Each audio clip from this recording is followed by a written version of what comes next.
All right, everyone. Welcome back to the Pelvic Pulse podcast. I have a very special friend, a special guest here. This is my friend Ashley. And holy smokes, I want to hear you say how we met, if you can even remember. Let's see. Well, I think through Instagram, actually. I like slid into your DMs and I said, I found you on Move You and I really want to book a session with you.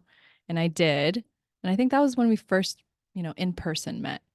And then since then, we've kind of just been like, I don't know, ebbing and flowing when we kind of need to.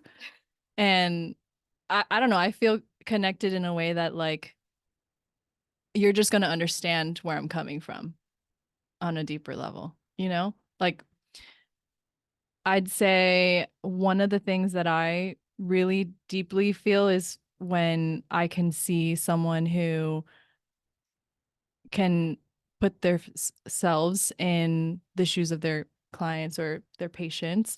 And I think you do such a good job of that. And what we're going to talk about today, I think, is like, whew, you know?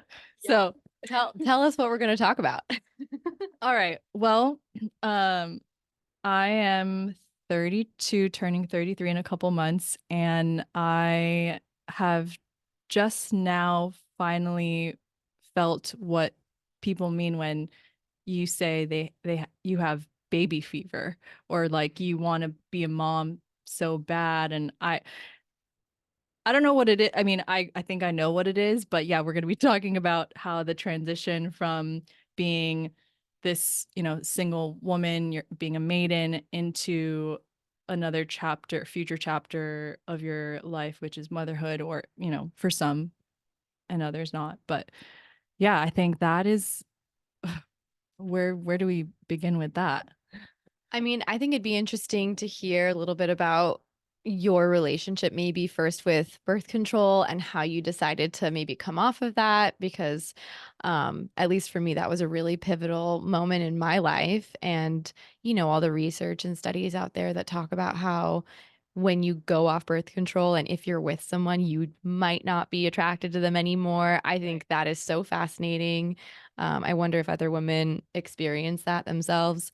Um, I feel like for me it was more of a like curiosity of what is my cycle going to even be like after I get off of it. And this was 6 years ago. So I've been off birth control for 6 years. But let's hear your relationship. Let's see.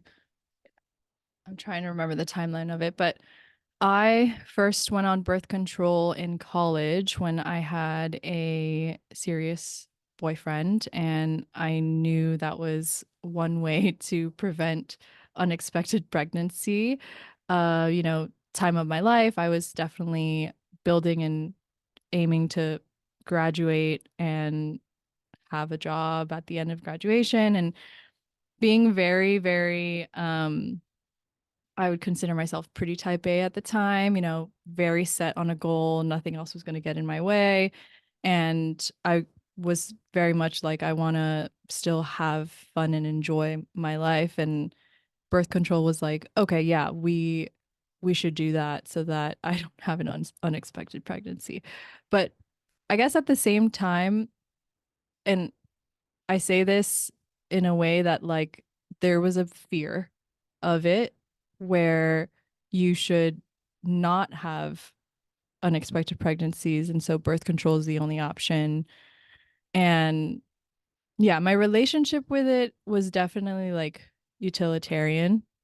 Um, it served its purpose and got me to a point where I was like, okay, I'm beyond, I have a job now. I can feel ready. There's so many things I could say about being a mother in this modern day society too, because, or wanting to be a mom, because, we at an evolutionary standpoint are able to have children at the age of 12, yet how we live our lives and how we can support ourselves and our future babies, like how do we even get there if we can't sustain ourselves financially? So that played into it as well. Like, I'm not ready to support a child, so I should probably be on birth control until I can.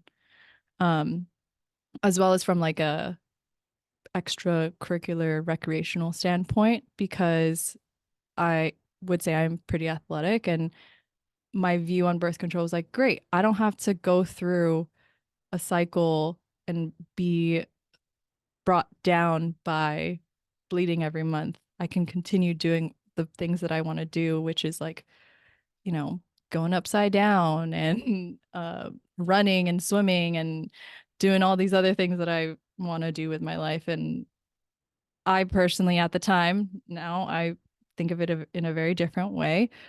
I thought it was very much an inconvenience, and birth control helped me make it convenient.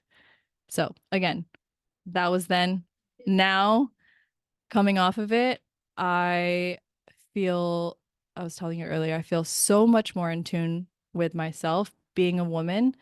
And I can't really say I wasn't in tune with myself before, but this is just a totally different ball game because I can sense myself better and trust myself with what I'm feeling more and my intuition. So that's a lengthy way to answer my relationship with birth control, but coming off of it, yeah, I'm so glad I did. I'm so glad you did too. Because I feel like, I mean, just to even experience that, you know what I mean? And to feel the differences in each phase. And before we started recording, we were talking about just creativity in general, which I feel like is a huge part of what you do get to feel, like these waves, right, that come in, and all this inspiration can happen, and in so many other ways of life. But I feel like it's, I don't know, it's priceless. Oh, ovulation phase creativity is on another level of creativity, right? Yeah. And like once you feel it and you feel really tapped into it, you're like, where has this been all my life? You know, I don't know. That's how I feel now. Because again, being so in tune and following along with my cycle and then noticing the differences in how I'm approaching things and thinking about things. I just read that it is proven that throughout our cycle, our brains morph and change. And so that's just, you know, further supporting like, yeah, you could be more creative during a different part of your cycle than another, um, which I'm a couple of days away from ovulation. So I'm feeling good. Oh, you're so lucky. I am just on the come down. Yeah. I mean, I'm in more late luteal. I'm supposed to start my period, I think, on Friday or Saturday.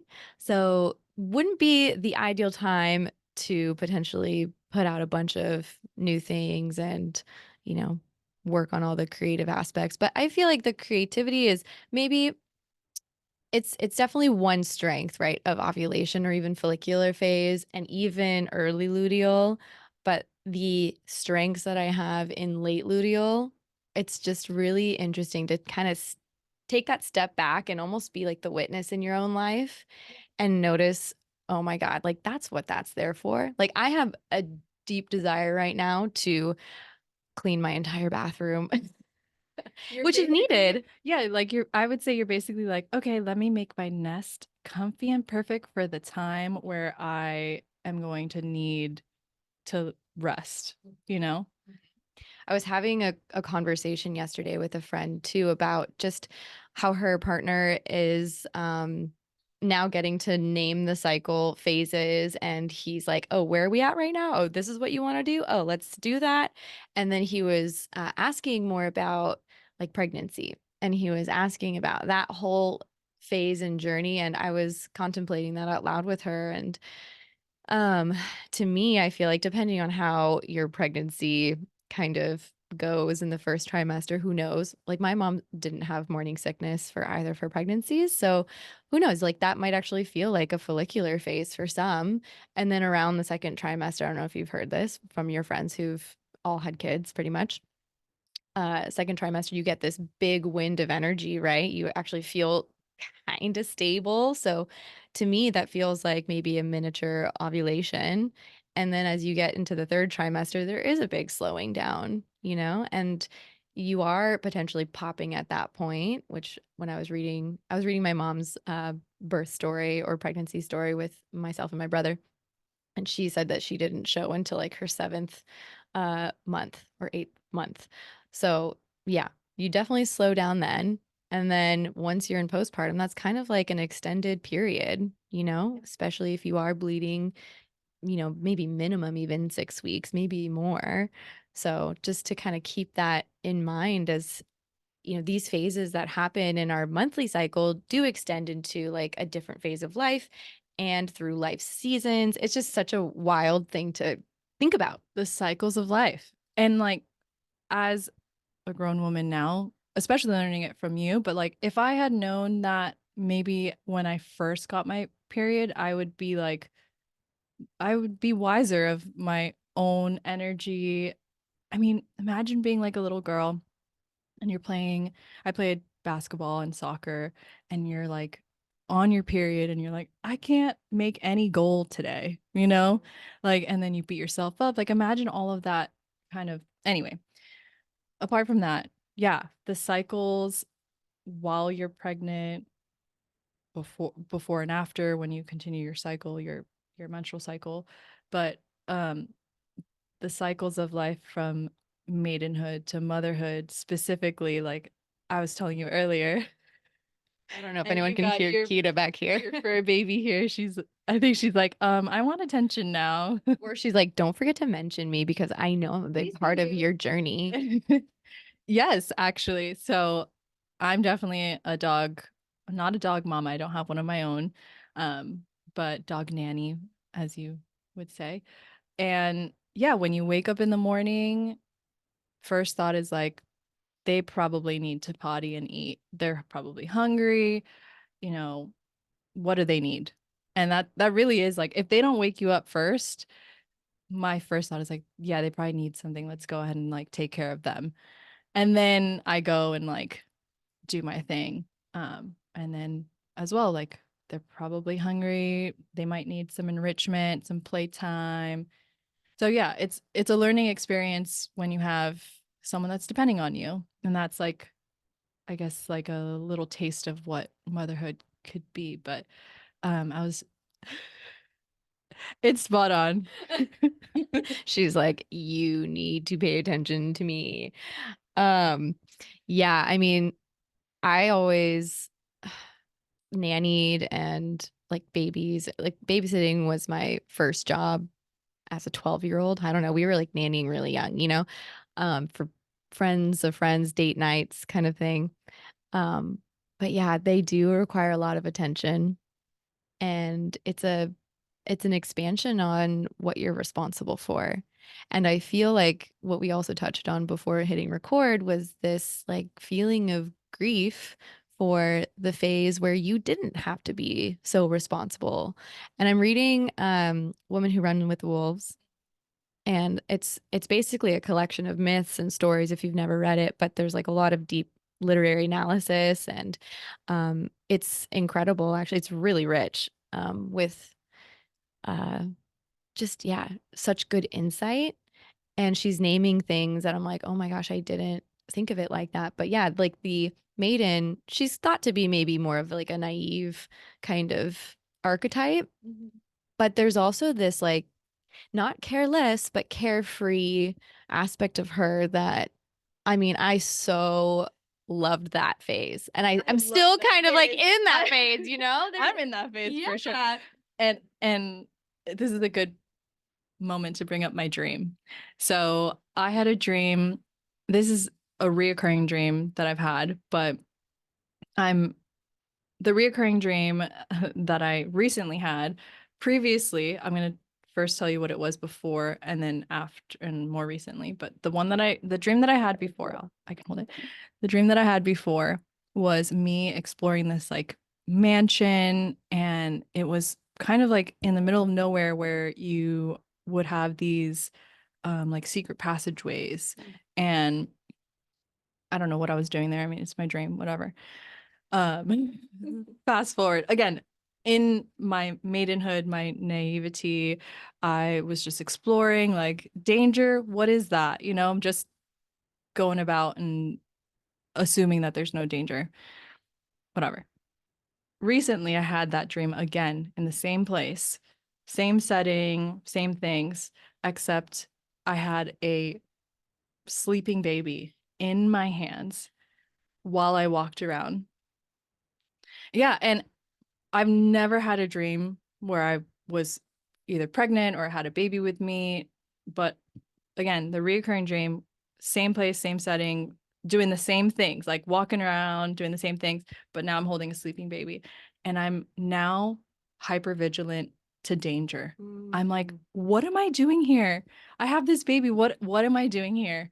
I'm walking around as if nothing bad's gonna happen, and I'm exploring the same place that I would know, quote unquote, it's my dream. I mean, this is all make believe, but now the message that I got was like, you can't be doing that anymore. You can't be rolling up to some place you've never been with a baby in your hands.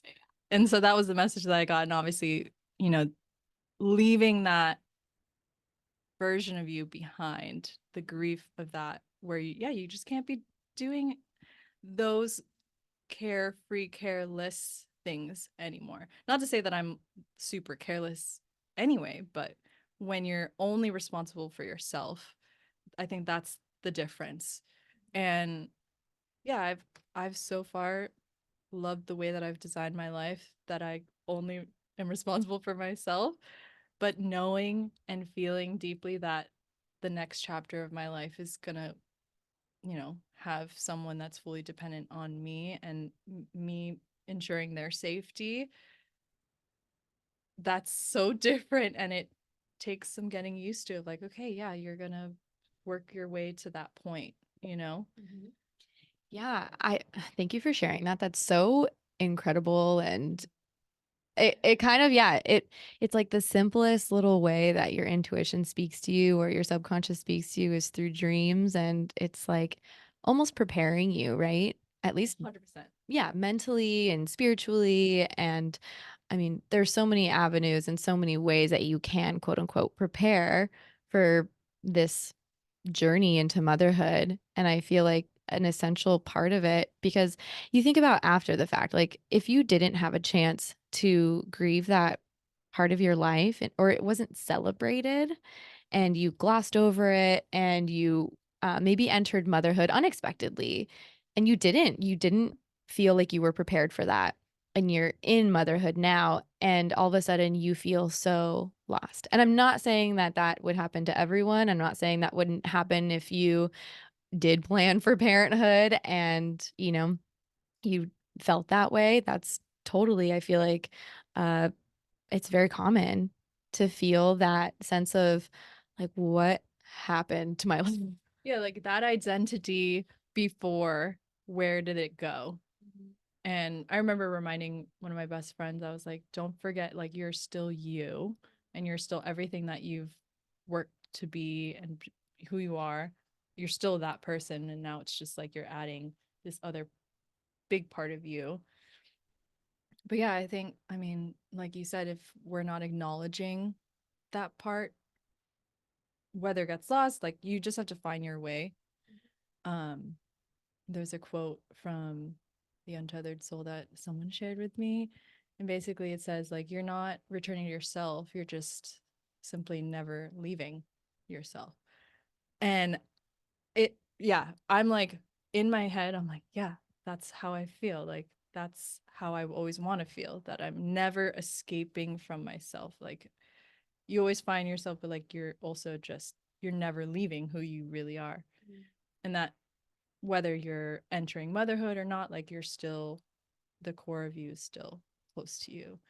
And then you birth a part of you, and then that part of you, you want to be close to you, whether it's physically or spiritually or whatever. But yeah, I guess what we spoke off for the recording was the grief of singlehood, maidenhood, but also the idea that, like, at this point in our lives, I have such a strong urge to birth something. Birth ideas, but specifically a human life. Girl, same. And there's, oh, I should have looked up before, but there's a phrase in Spanish where essentially it means that your uterus is jealous. Like if you're around a baby, if you're around a pregnant woman and you're like you have these feelings and it's like what's happening to me, and no one ever talks about it because I don't think anyone has ever really told me, yeah, ever, that I would at some point in my life feel the urge.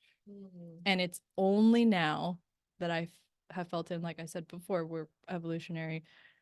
There's possibilities to be a mother at age 12, yet with birth control, suppressing those natural feelings and hormones and, you know, actually ovulating, that has, how would I put it, like dampened those feelings and the intuition that I feel. And so now that I'm again tuning way in to the point where I'm like, oh, there's a, if I had to measure my hormones, there's like a tick up and I'm like, oh, yep, felt that, you know? But um yeah, I guess I don't know, I think maybe we we probably have that same shared feeling now where we're like, okay, when, now, later? Yeah, and I feel like this is what I'm currently personally kind of processing is okay, if I'm not quote unquote in the maiden phase, like I've grown out of that kind of naivety and carelessness. I'm kind of in this more like, okay, I'm in partnership and I want to mature our love. I want to deepen in that too. And also, I want to refine myself and keep defining myself before we conceive. And like, oh my gosh, conscious conception is like a whole other rabbit hole that you could get into if you're interested in that. But kind of just thinking about the wild woman archetype that is just throughout the entire book that I mentioned before, Woman Who Run with the Wolves, um, she feels more prevalent to connect to before becoming a wild mom. Does that make sense? Like, I want to feel this is how I'm tapping into her. I'm thinking of her, the wild woman, as someone who is so intuitive, so in sync with cycles internally and externally, is okay with that rhythm of birth, life, death, and knows how to process those things without crumbling. Someone who has like fierce yet also softness, like boundaries. I don't know, all the things that we can practice in like our everyday life, to be honest. Um, but then I think about the wolf mother and the way you just talked about in your dream having the baby and just being hyper vigilant. That's what like a wolf mom does with her pups for a while, right? She's hyper aware of her surroundings, but she's able to tap into her playfulness and cuddle with the pups while they're young and feed them and nourish them. And then she has to teach them, right? That's a whole other phase, of course, that gets into true parenthood.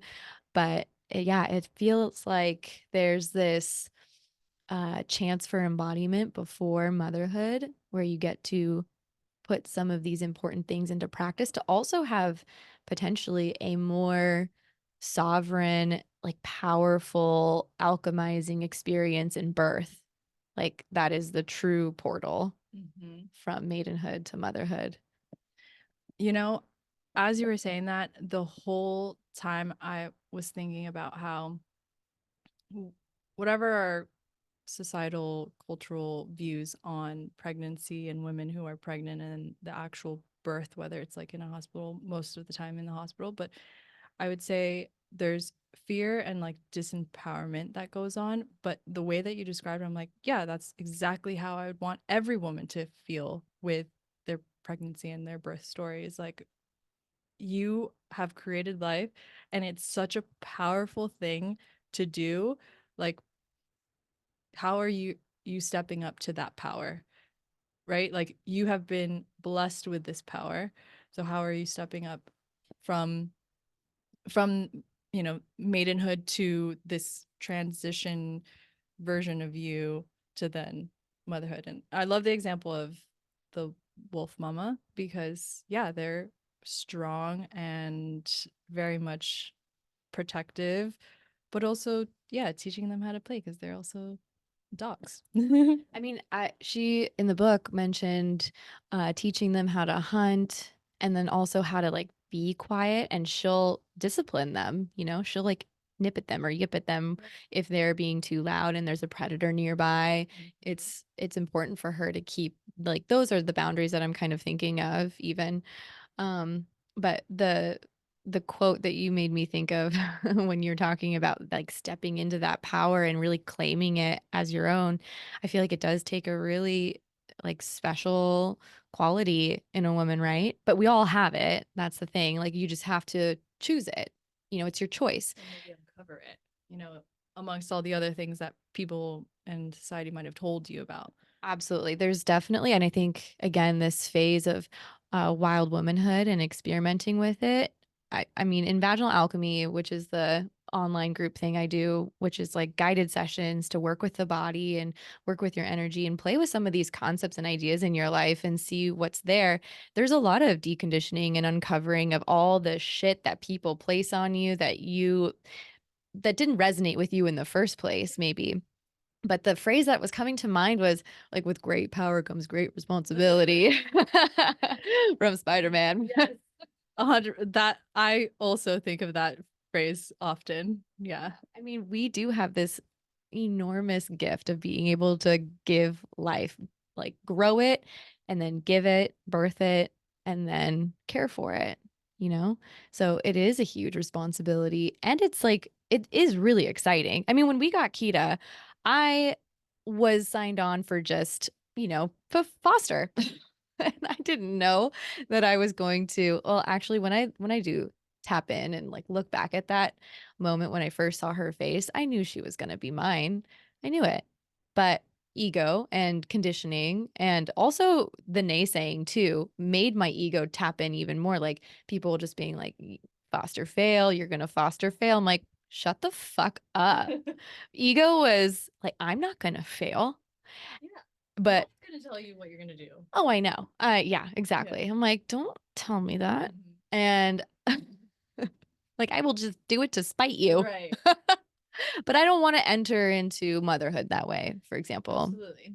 The conscious conception that you were mentioning is, yeah, I mean, there's only so much that you can control, but also how are you in your life ready for that possibility? And that I mentioned to you off recording as well. Like, think of all the things that would need to change in your life, but also how can you prepare in such a way that it's welcoming for that new life? And that takes, time, and you have to be showing up in that way with that power, that internal power. Like, okay, yes, I'm ready for this. I hadn't ever really read any books about pregnancy, and I'm dabbling here and there. And there's just this, again, intuition, or maybe because not every woman had access to the knowledge that we have now. But yeah, there is a part of me that's like, if my mother did it and her mother and my dad's mother did it, and I see them as powerful women, what's to say that I can't do it too? Like that kind of feeling that I have. But obviously educating myself, because like such uncharted territory. You would think that menstrual cycles are uncharted territory with the lack of education we had growing up. No, pregnancy, you know? And there's a new movie coming out. It's called, I think, Babes, and it's with Alana Glazer, and she talks about how she really wanted this movie to get picked up because it talks about like the realness of pregnancy and moms. And I thought about it and I said, yeah, there's not really a good depiction in, you know, mainstream media for the real parts of pregnancy and how all the challenges, but also the joys of it. And you just think, oh, yeah, you go into the hospital and then you leave with a brand new baby. It's like, I mean, it's like every rom-com out there, you end on a high note in this relationship. You don't ever see like the depths of their stuff after the big climax where maybe they had one big fight and then they get back together. But it's, yeah, the same thing with pregnancy and motherhood or parenthood. And I just watched What to Expect When Expecting on Netflix, and it just had me LOLing because they follow, I think, six different plots of different people that are connected in different ways. And I didn't see one home birth, I didn't see one free birth, like nothing like that, which I mean, this is I haven't spoken about this publicly at all yet, but well, maybe once. I am very interested in learning more about free birthing and doing something. Oh, girl, I knew it. Okay. Yeah, no question about it. No Yeah. question about it. Yeah, but then I see like, okay, this is, I feel like, what our society can maybe look like, or try to be open to, is if we are so in touch with our bodies, even as young 12-year-olds just first getting our periods and feeling really celebrated about it and feeling knowledgeable about it and encouraged to keep learning about it. And also just trusted. I feel like that's a big thing too. Like not being told you don't know what you're talking about because you're 12 years old. Like children are usually the most intuitive things. Of course, they have, earthly learnings to take on, but they are pretty intuitive and I think they do know themselves. But if we as young girls could have that kind of support and appreciation and respect, think about all these pregnancies that could also be celebrated and not necessarily feared. Like we have community around it with women who have done it in a sovereign way, even if that means for them choosing what was safe, being the hospital or wherever, it's just about picking something because that's what you want, not just that is the only option you have. Right. Yeah, absolutely. I think maybe in general, most women think that hospitals are the only option. And I just, maybe I'm super liberal in the sense that, like, what do you think happens with women who don't have access to hospitals? You know? Like people born in rural towns. Exactly. So if that is possible, then what makes it so impossible for us in our modern society to not have access to that? And I mean, again, going off birth control and feeling more in tune, like I want to trust my body so much so that it can do it in such a natural way without interference of. I also have a fear of the hospital because I think it's like just a very sterile, not dark, but like, yeah, cold, sterile place. Like I want to feel I want to feel warmth from others when I'm bringing a new life into the world rather than like white hospital sheets and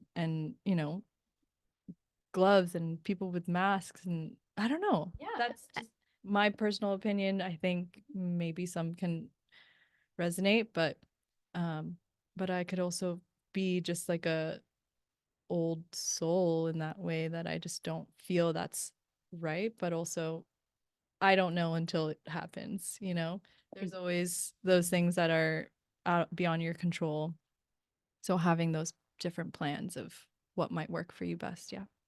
I think I mean, I work with pregnant women all the time and would love to work with more instead of starting them off in postpartum.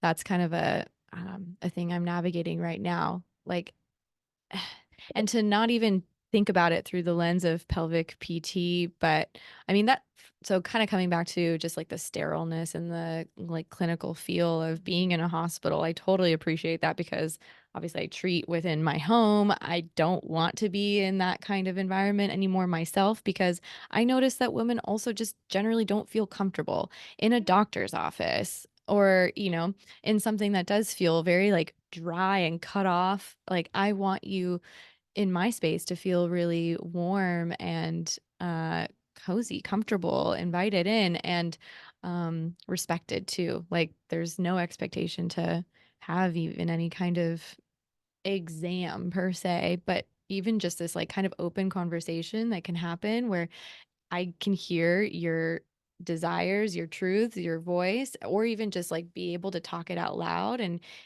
share some certain options like that. I love that. And Um, oh man. Yeah, I feel like it's an education thing. Like I don't necessarily want to be on the rehab side of things anymore because when people, I mean, I'm happy to hold people in their process like postpartum and hear and debrief with birth stories and all of that because it is important work if they're not getting that information beforehand. And I guess people don't really think about a pelvic PT in that way, but that's part of my job. I hear Absolutely. a shit ton of stories that also just the exposure, which again, I have the capacity to hold. But with that exposure, it's made me want to make a different choice for myself. But I would never peddle that or push that onto someone else. I just love having these conversations though about it and maybe inspiring someone else to look into these other options. I don't know. Well, something that you were kind of saying really smacked me in the face. Really, it's like how, as a woman who wants to be pregnant or is pregnant and expecting, you know, to birth a baby, how are you preparing every part of you for that?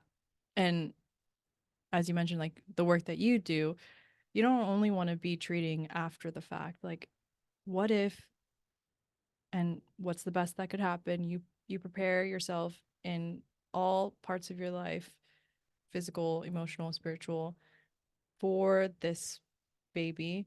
And when the time comes, you just feel like more at ease.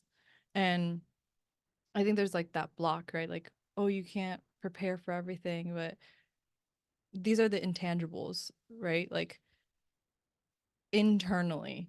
And I think, as you mentioned, that that's the work that you want to be doing, not only in the postpartum way. Mhm. And like, I have a thought. yeah. So, okay, I'm just going to name it because I think what it ends up being, it's not necessarily a preparedness, but it is a practice of kind of what you said before with the Michael Singer quote. Like, it is a staying with yourself, like a knowing yourself, not leaving and then having to remember, which I mean, we're human, we're going to potentially do that to different degrees throughout our lives, but it is a practice of following your intuition, voicing the needs in low stakes and high stakes situations, with hands on body things, with breath, with um, community. And I feel like if there's anything that I have learned from working with pregnant women and postpartum, it's that, okay, yeah, you can't necessarily have a plan. You can definitely, though, like name your desires, practice naming that, visualize that. But in the end, I think all of the practice is, it is a surrender. A surrender to what? It is a surrender to that inner consciousness that knows what it's doing. It is trusting your body. It is trusting your intuition, trusting your instincts, not letting someone else, whether that's a doctor, a nurse, a spouse, a doula, tell you otherwise. Like, The but inner knowing. the inner knowing. And that's the wild woman. The wild woman has her inner knowing locked in and she continues to listen to it and trust it. Yeah, I agree. I think coming off birth control, that has been the biggest like flip, is the inner knowing. And again, it baffles me that maybe it's not well known that birth control changes how you think, act, and behave, including how you choose your partners. And shrinks your clit. Yeah, anything. It just totally. And I'm like, yeah, that was, maybe that wasn't me. Maybe that was the version of me affected by synthetic hormones. But yeah, I mean, I that inner knowing is so important, and women need to feel supported in that way, to be like, yeah, you know what's best in your deep, deep part of you. And another thing that came up when you were kind of sharing is like how magical and so intricate of a woman's body to know, oh yeah, it's time to form the baby's arms and legs. You don't know? Yeah, right? So it's all this like beautiful inner workings of creating, and like it's all just happening inside of you, and in different parts of the journey of growing a baby. Like, I don't know, it's just so beautiful.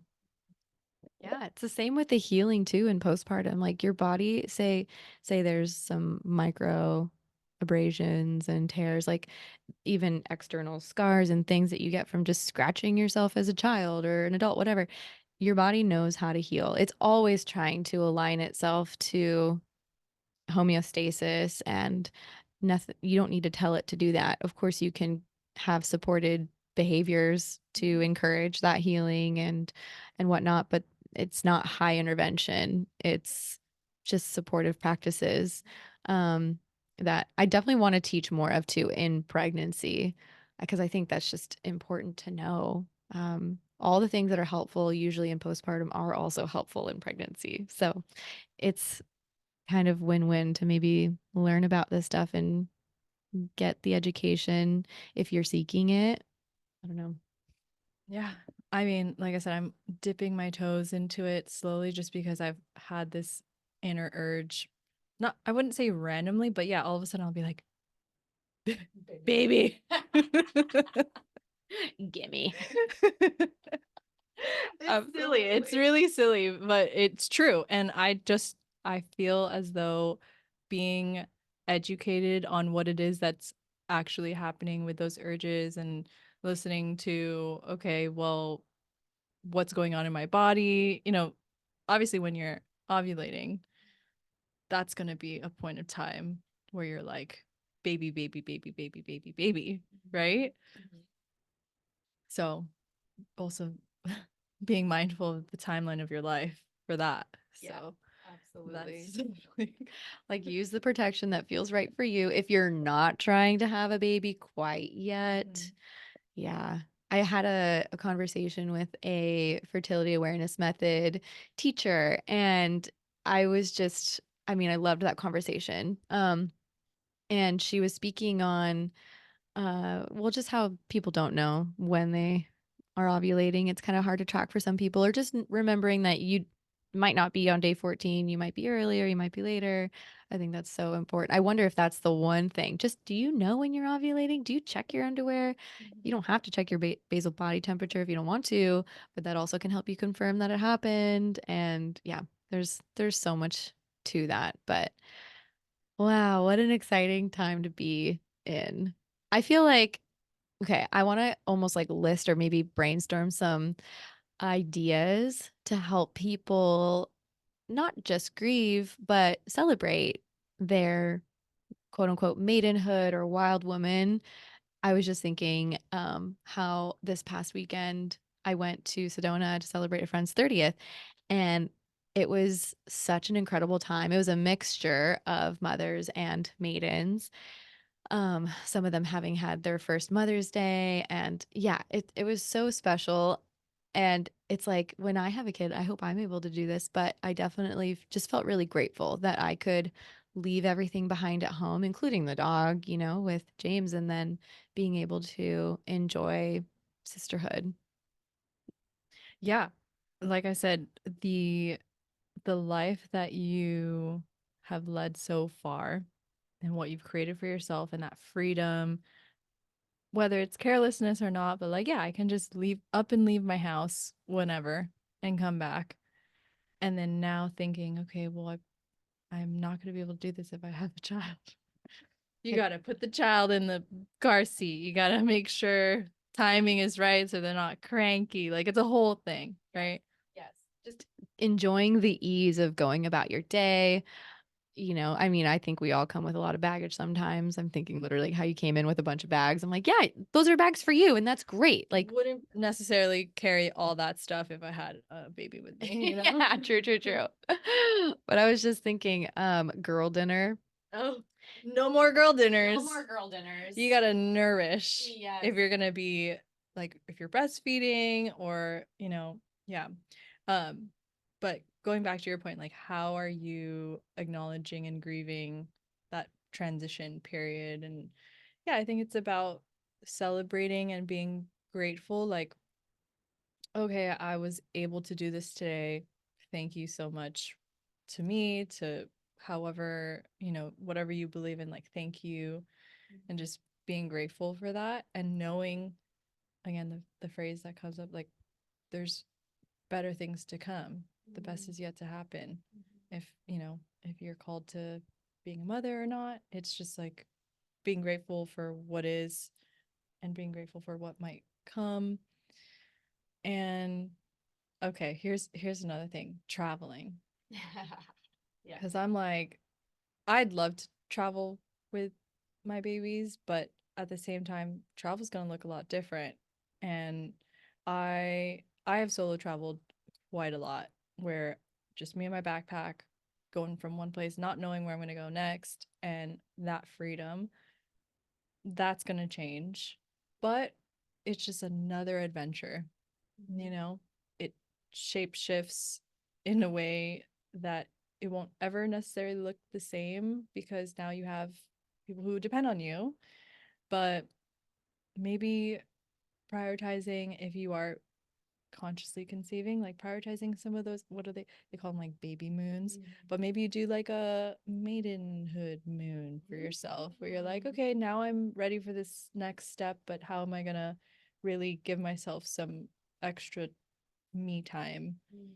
It doesn't have to be some big thing, but Or maybe it does. or maybe it does. Yeah. Maybe it's a retreat. Oh my gosh. A maiden moon. A maiden moon retreat? That would be so fun. Cool. Because then, yeah, what baby moons are typically known as the trip before the baby comes with the parents or whatever, but you're already Right. pregnant. Yeah. So this would be a maiden moon. Mm-hmm. Genius. Genius. Yeah. I mean, something doesn't have, again, like, it doesn't Yeah, have to it be that, doesn't have but to be big. that'd be great. I think mean, I think what you mentioned before, it's the gratitude and the presence to what is actually occurring in your life right now. And just yeah, having that appreciation for it as it is and knowing that it can shift. yeah. Hmm.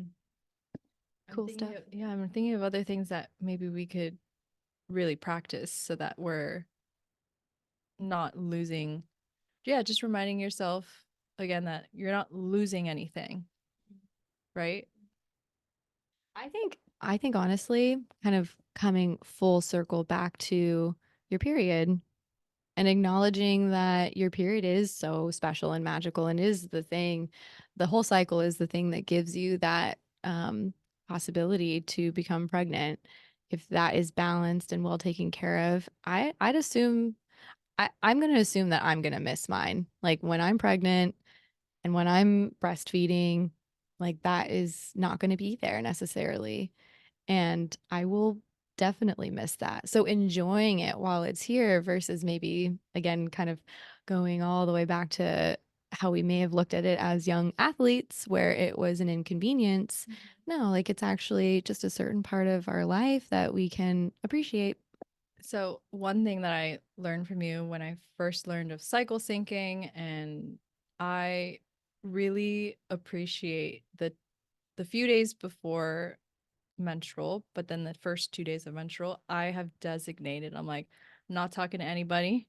I'm gonna try not to, because who knows what's gonna come out of my mouth when I'm unfiltered and hormonal. But I'm also just gonna rest and like be in my nest of my comfort and appreciating that. Like you said, like those moments of your cycle that you've designated, however you do it, like during ovulation, I know I'm probably gonna want to be social and like go and be out and about and outgoing, and that's fun. Like looking forward to that, then looking forward to being inward and resting and maybe catch a movie on Netflix. Like those things you can celebrate and remember. And like you said, you might miss when it is time to be pregnant for those 9 months. You won't necessarily have those, you know, ebbs and flows and times where you're designating like, okay, I'm gonna have my Netflix and stay in day, Yeah. just for me, you know. Ugh, I love those days. I do too. I look forward to them, although it can be rough, you know. Definitely just practice the taking care of yourself and resting. Yeah, exactly. Like, oh, okay, now I get to really spoil myself with, I saw you recently did like a skincare routine, and it may sound a little like superficial, but it's like you are giving yourself really much needed attention that is intentional to what you need, as silly as it is to put like, that lip thing. That's so funny. So funny. I love those. James's mom got those for me for my birthday this year. Like a whole pack. Yeah, it's so funny. But yeah, it could be as simple and silly as that, but you just know that during that time you're giving back to yourself, which again, in motherhood, being reminded to do so because can't pour from an empty cup, that kind of thing. It's not sustainable. And that's like, it's tough to say because I'm not necessarily consciously conceiving in the very moment, but I know that how I've learned to love myself post birth control, it's really going to carry on with me. And I hope I just share this as well as like, I don't only hope this for myself. I hope this for every woman planning to birth a baby and like go through this process. And through you and having your reach of and education and knowledge to share, I think like, you're a resource for when that time comes. And not future tripping so much, but I'm like, who would I want in the room if I'm free birthing? I'm like 100% you. Like, you know what I mean? And I think women need to have those people in their lives to count on and to really be like, okay, who am I going to call when needed? And yeah, I mean, You're like the third person to tell me that this week. I'm not even joking. I'm like, should I be pivoting? yeah, I was about to say, get ready. Should I be pivoting to doulahood or like not necessarily need to be a doula, but I would love to attend a birth where a woman like you is just in her sovereign power. I think that would be incredible. Right.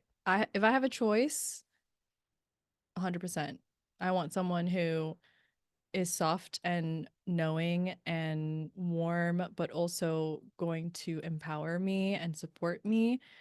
Because, yeah, I mean, you may not even know who's in the room with you at the hospital and all these nurses and strangers looking at you like, oh, that personally doesn't make me feel great. And I know, again, my intuition in my body is if I have a little bit of this like shrinking in, how am I supposed to birth a baby when I'm feeling shrunken, Right. So yeah, what came to mind was like, you should get ready. Okay, I'm gonna start preparing now. Oh my goodness. Well, this has been so incredible. I love just talking to you and with you about all of these really just important and like important to me and important to you. And I know important to everyone else listening. So I so appreciate you, I Ash. appreciate you. I really do. Like I shared before and I'll share it again. Like I feel like a better empowered woman because I've met you and learned from you, and it just feels so natural, Like it doesn't feel like I'm taking notes from a teacher who's going to grade me later with in my life. Like no, this is how real life unfolds, is when you meet someone who has taken it upon themselves as their passion and their purpose to educate others and like be a welcoming space for others to say, okay, well, this is how we all came to be. So let's learn about how we can bring more life into this world. And it's beautiful. It really is. And I really hope like you're a blessing to others and who you might be working with in the future. Just know that like, yeah, you're blessing them with your gifts. So Thank you. I love you. I love you too. All right, you guys, we'll see you next time. I don't even know how long